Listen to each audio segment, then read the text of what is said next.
Hello friends, step up classes में आपका फिर से स्वागत है। हमारे आज की वीडियो का टॉपिक है इफ और।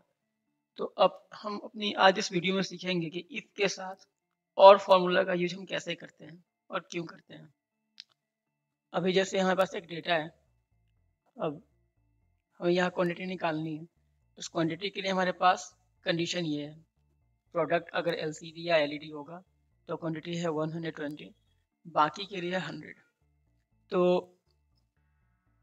अब यहाँ पे हम देख रहे हैं कि जो कंडीशन है प्रोडक्ट एलसीडी या एलईडी, ये एक ही कॉलम से लिया गया है, ठीक है। और एक ही से लिया गया है, साथ ही क्या है कि कंडीशन मल्टीपल है लेकिन रिजल्ट एक ही है, ठीक है। तो जब कंडीशन आपके पास मल्टीपल हो, एक से ज्यादा कंडीशन हो और सारे कंडीशन एक ही कॉलम से लिए गए हो और उनका रिजल्ट एक ही हो, तो वहां हम इफ के साथ और का यूज करते हैं। रीजन ये है कि एक तो कंडीशन मल्टीपल है, दूसरा क्या है कि जैसा कि हमें पता है कि इफ कंडीशन में हम एक बार में लॉजिकल टेस्ट एक ही दे सकते हैं, एक से ज्यादा हम नहीं दे सकते हैं। और यहाँ क्या है, मल्टीपल कंडीशन है, तो मल्टीपल कंडीशन के लिए और का यूज करेंगे, ठीक है। तो चलिए करते हैं हम यूज। यहाँ टाइप किया इक्वल टू इफ और किया यूज हमने और क्या था कि LCD हो, तो पहले हमने चेक किया कि C2 इक्वल टू LCD है कि नहीं, साथ ही C2 इक्वल टू LED है कि नहीं, ठीक है। हमने C2 ही लिया है इसलिए कि अगर C2 में एक्सेल को अगर LCD मिल गया तब भी वो 120 दे दे और अगर LED मिल जाए तब भी 120 दे दे। अब ये जो कंडीशन थी हमने दे दी, तो अब यहाँ हम ब्रैकेट को करेंगे क्लोज, ठीक है। अब यहाँ ये जो C2 है हमारा, ये C2 यहाँ से लेके इस LED तक, ये हमारा हुआ लॉजिकल टेस्ट। अब लॉजिकल टेस्ट हो गया तो हमें क्या देना है, वैल्यू ऑफ ट्रू। तो पहले हम देंगे कॉमा, वैल्यू ऑफ ट्रू क्या है 120, कि अगर LCD या LED दोनों में से कोई भी अगर C2 हमें मिलता है तो हमें रिजल्ट चाहिए 120। और अगर इन दोनों में से कुछ भी नहीं मिलता है, कोई तीसरा कोई प्रोडक्ट हमें मिल जाता है तो हमें चाहिए 100। बस वैल्यू फॉल्स भी दे दिया, ब्रैकेट को किया क्लोज और एंटर। अब यहाँ से हम कर देंगे ड्रैग। देखिए LCD था 120 आया, LED था 120 आया, CPU था तो 100 आ गया, ठीक है। अब बात यह है कि और फॉर्मूला करता क्या है। और का सिंपल यूज होता है, जो और फॉर्मूला है अगर इसको आप ऐसे ही अगर सेपरेट यूज करें तो ये किसी भी सिंगल सेल में मल्टीपल कंडीशन को चेक करने के लिए यूज किया जाता है। अगर जो आपने कंडीशन दी है वो अगर फुलफिल हो गई तो आपका रिजल्ट आएगा ट्रू, अगर कंडीशन फुलफिल नहीं हुई तो आएगा फॉल्स। जैसे अभी मैं चेक ये करूं कि C2 में LCD या LED लिखा है कि नहीं, तो देखिए यहाँ लगाया मैंने और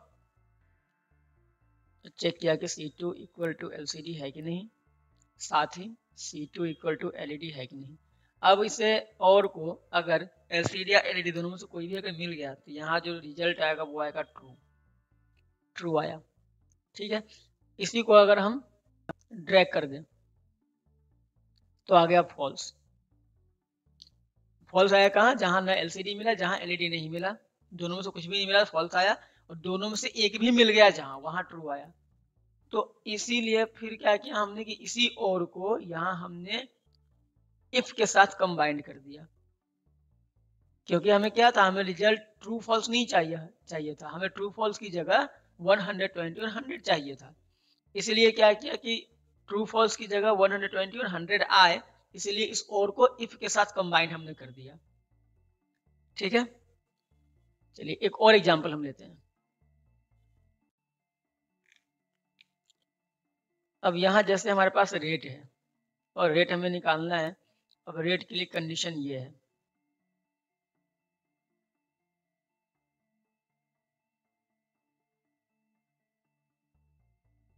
यहाँ कंडीशन में दे दी कि अगर प्रोडक्ट LCD या LED या CPU होगा तो क्वांटिटी होगी 120, क्वांटिटी सॉरी हमें रेट निकालना है ना, यहाँ देते हैं हम रेट। तो रेट होगा 18,000, बाकी के लिए 10,000। तो यहाँ हम लगाते हैं फॉर्मूला, मतलब क्या कि अगर प्रोडक्ट में जो C2 है हमारा, वहाँ LCD या LED या CPU तीनों में से कुछ भी मिला तो रेट 18,000 आना चाहिए। तो फिर क्या करना है, देखिए कंडीशन फिर वही है कि मल्टीपल कंडीशन है और एक ही कॉलम से है और रिजल्ट इन तीनों का एक ही है, तो इसीलिए क्या लगाएंगे, इफ के साथ और। यहाँ लिया हमने C2 इक्वल टू LCD, फिर C2 इक्वल टू LED, फिर C2 इक्वल टू CPU। तीन कंडीशन थी, तीनों दे दी। इस तरीके से क्या होगा, जितनी भी कंडीशन होगी सारी कंडीशन हम यहाँ डाल देंगे और डालने के बाद क्या करना है, ब्रैकेट को क्लोज, फिर कॉमा। तो अगर LCD या LED या CPU मिला तो क्या रिजल्ट चाहिए हमें, 18,000, और अगर नहीं मिला तो 10,000। बस ब्रैकेट क्लोज और एंटर। अब यहाँ से हम कर देंगे ड्रैग इसे। अब देखिए सब जगह 18,000 ही आया, क्यों, क्योंकि यही तीन प्रोडक्ट हैं, LCD LED CPU, इसके अलावा तो कोई चौथा तो है ही नहीं। तीन दिए थे कंडीशन, तीनों मिल गए, इसलिए 18,000 आया। अगर इसमें कोई दूसरा भी होता, सपोज यहाँ जैसे अगर प्रिंटर होता तो यहाँ क्या आता, 10,000 खुद आ गया। ठीक है, अब इसका हम अमाउंट निकाल लेते हैं। अमाउंट के लिए क्या करेंगे, सिंपल इन दोनों को मल्टीप्लाई कर देंगे, ये अमाउंट निकल गया हमारा, ड्रैग कर दिया इसे। ठीक है, अब यह कंडीशन हम बढ़ाते हैं, इसको थोड़ा लेंदी करके देखते हैं कि फॉर्मूला अगर इफ कंडीशन ज्यादा हो और ज्यादा हो और मल्टीपल वेरिएबल्स में हो, यहाँ मल्टीपल कंडीशन दी गई थी, मल्टीपल वेरिएबल्स में हो, तो फिर क्या करेंगे हम, जैसे यहाँ से हमने क्या किया, कंडीशन हम ले लेते हैं, ये प्रोडक्ट था हमारे पास,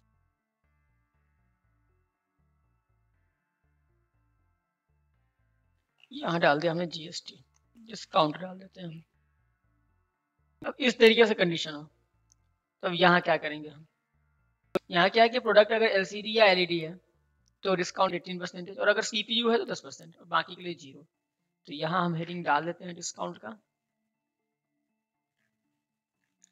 और फिर यहाँ दो कंडीशन है, तो इफ लिया हमने और लिया, और यहाँ से हमने चेक कर लिया कि C2 इक्वल टू LCD है कि नहीं, और फिर C2 इक्वल टू LED है कि नहीं। दो कंडीशन थी, दोनों दे दी, ब्रैकेट को किया क्लोज। तो LCD या LED होगा तो क्या चाहिए, 18% हमें, तो 18% ले लिया डिस्काउंट।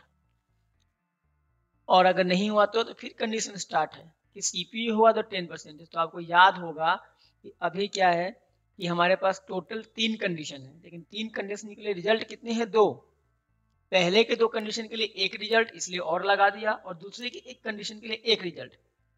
तो अब क्या है कि तीनों की तीनों कंडीशन एक ही कॉलम से है और उस हिसाब से हमारे पास रिजल्ट भी है। तो यहाँ क्या होगा, फिर इफ हम फिर से शुरू करेंगे, मतलब क्या किया हमने, इफ और के साथ नेस्टेड इफ भी यूज कर लिया हमने, जो कि लास्ट वीडियो में आपने देखा होगा, नेस्टेड इफ वीडियो बनी थी। अगर आपने ना देखा हो तो लिंक डिस्क्रिप्शन में दिया हुआ है, वहां से आप देख सकते हैं नेस्टेड इफ के बारे में।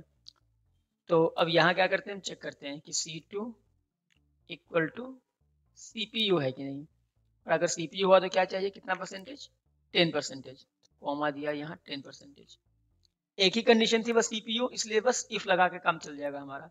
और अगर CPU नहीं हुआ तो 0%, यहाँ 0% ले लिया। अब करते हैं ब्रैकेट क्लोज, तो कितने ब्रैकेट क्लोज करेंगे हम, 2। ठीक है, एंटर। यहां से कर दिया ड्रैग। अब देखिए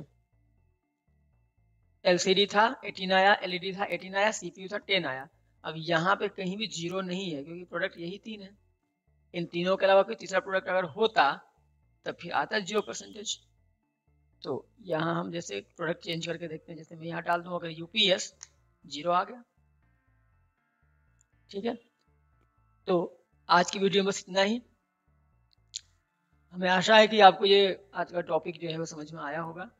अगर इफ से रिलेटेड कोई भी क्वेश्चन हो, आपका कोई डाउट हो अगर, तो आप कमेंट सेक्शन में पूछ सकते हैं। और अगर आप इस चैनल पर नए हैं तो चैनल को सब्सक्राइब करें, वीडियो को शेयर करें और बेल आइकन दबाना ना भूलें। मिलते हैं अपनी नेक्स्ट वीडियो में, तब तक के लिए बाय।